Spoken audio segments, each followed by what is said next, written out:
The readings for Saturday, September 10th. Today's epistle reading comes from St. Paul's first letter to the Corinthians, chapter 2, verses 6 through 9. However, we speak wisdom among those who are mature, yet not the wisdom of this age, nor of the rulers of this age, who are coming to nothing.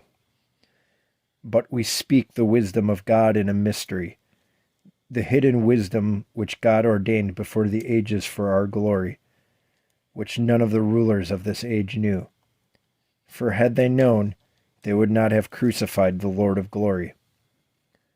But as it is written, eye has not seen, nor ear heard, nor have entered into the heart of man the things which God has prepared for those who love him. And of course, we have some footnotes from the Orthodox Study Bible for verses 6 and 7. The mature are the spiritual of verse 15.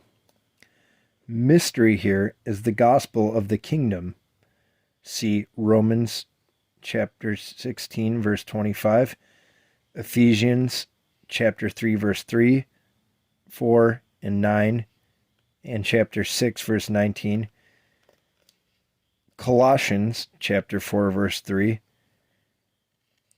and 1 Timothy chapter 3, verse 9 and 16. A lot of cross-references there. I'll read it back again without all those. The mystery here is the gospel of the kingdom. See those cross-references, which neither angels nor any other creature knew before it was revealed by Christ, even though the incarnation of the Son was God's plan from eternity for transforming creation. Moreover, that gospel is hidden from those who perish, as seen in 2 Corinthians chapter 4, verse 3. Those who will not believe do not grasp what is clear to the faithful. For verse 8, the Lord of glory demonstrates that the dignity and honor of Jesus is that of God the Father himself, as seen in Exodus chapter 24, verses 16 through 18. The incarnate Son of God, who clothed himself, quote, with light as with a garment, as seen in Psalm 103, verse 2, stood naked before human judges, receiving blows from hands which he had formed. The Lord of glory, the Son of the Father, was crucified in his humanity, as seen in Acts chapter 2, 36, verse 36. They crucified God.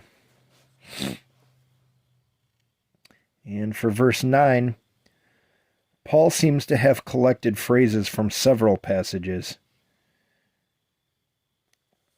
referencing Isaiah chapter 52, verse 15, chapter 64, verse 3, and chapter 65, verse 17, Jeremiah chapter 3, verse 16, and the wisdom of Sirach, chapter 1, verse 10, though this may have come from an early hymn.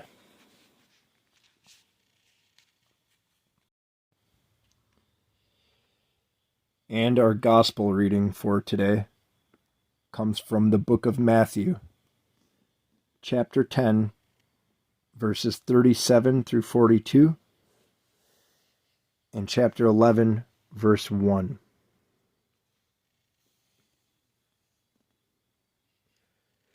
He who loves father or mother more than me is not worthy of me, and he who loves son or daughter more than me is not worthy of me. And he who does not take his cross and follow after me is not worthy of me. He who finds his life will lose it, and he who loses his life for my sake will find it. He who receives you receives me, and he who receives me receives him who sent me. He who receives a prophet in the name of a prophet shall receive a prophet's reward. And he who receives a righteous man in the name of a righteous man shall receive a righteous man's reward. And whoever gives one of these little ones only a cup of cold water in the name of disciple, assuredly, I say to you, he shall by no means lose his reward. Now it came to pass, when Jesus finished commanding his 12 disciples, and he departed from there to teach and to preach in their cities. And we've got some footnotes from the Orthodox Study Bible. For verses 35, so a little bit before we started here, for verses 35 through 39, it says to see note at Luke chapter 12, verse 53. To carry his cross, a true disciple must be ready, if necessary, to sacrifice even family relationships. And for verses 40 through 42, apostles are ambassadors who represent the Lord. Therefore, all who extend help to them are showing mercy directly to Christ and will receive God's reward. See chapter 25, verse 40. And additionally, for chapter 10, verse 32, 33, 37, 38, and chapter 19, verses 27 through 30, it makes a mention that this passage is read on the first Sunday after Pentecost, called Sunday of All Saints. So it wasn't too long ago. Maybe some of you remember that. And that's it for the footnotes. I wanted to throw in my own narrator's commentary here that this gospel message is very powerful because Jesus seems to cut straight to, I guess you could say, the most extreme examples he can think of. You know, it's easy to hear because it's almost become cliche by this time in our age to hear he must take up his cross and follow me. It's like, yep, we got to be like Jesus. We get it. But hear him illustrating, like, you know, to even sever relations with parents and children if need be. It really illustrates for me personally the importance and the prudence of walking with Christ through the narrow gate. You know, it's one thing if we pray and we really get into it, we close our eyes and we're really feeling it on Sunday morning, and we tithe to the church we go to, and we really do the whole religion bit, song and dance, you know. But it's another thing. This is just what this verse or passage makes me think of.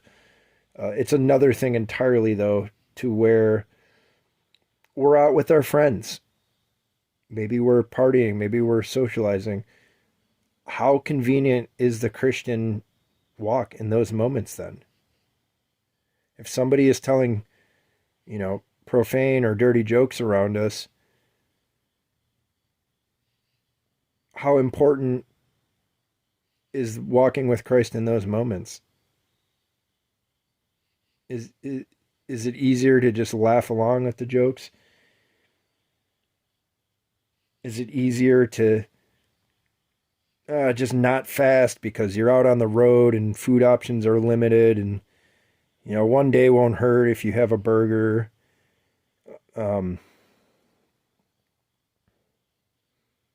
Things like that are what this gospel message for today personally reminds me of. All of the things that we place in front of Christ because we don't want to be a weird Jesus freak at work. You know, we don't want to put icons up in our office cubicle or something, maybe, because, you know, we're really religious, but we don't really need to be a nut about it. It's like, well, these are small things, very small things compared to shedding our own family members and kin to follow him, you know? So the contrast of that, I've always found is a good meditation to dwell on, you know, where if we are struggling with putting even the littlest things,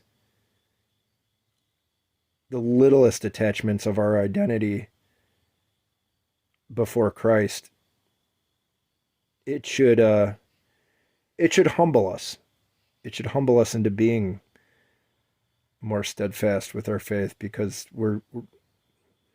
I imagine anyone reading or listening, we're probably far, far away from sacrificing our own family for our faith, you know. But that's just what I personally get out of the gospel message for today. I'm sure y'all have your own thoughts. If you do, feel free to comment. But that's going to be it for the readings for today. Have a blessed Saturday, and please keep me a sinner in your prayers.